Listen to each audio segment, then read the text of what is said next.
வணக்கம் மக்களே, welcome to universe voice Tamil. ஒரு நாள் ஒரு பாசுரம்.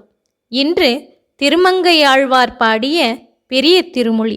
பாடல்: கதியேல் இல்லை நின்னருள் அல்லது எனக்கு, நிதியே திருநீர்மலை நித்தில தொத்தே, பதியே பரவித்தொழும் தொண்டர் தமக்கு, கதியே உன்னை கண்டுகொண்டு உயிர்ந்தொழிந்தேனே. இந்த பாடலின் பொருள்: உன்னை பெறுவதற்கு நீயே எனக்கு உபாயமானாய் என்கிறார்.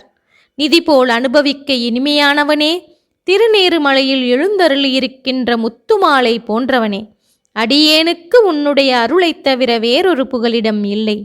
திவ்ய தேசங்களையே ஏத்தித் தொழும் அடியார்களுக்கு அடையத்தக்கவனாய் உள்ளவனே, அங்கனம் நீ உகந்த இடங்களில் வந்து காட்சி தருவதாலேயே திருநறை ஊரிலே உன்னை நான் கண்டு வணங்கி உய்வு பெற்றேன் என்கிறார் திருமங்கை ஆழ்வார்.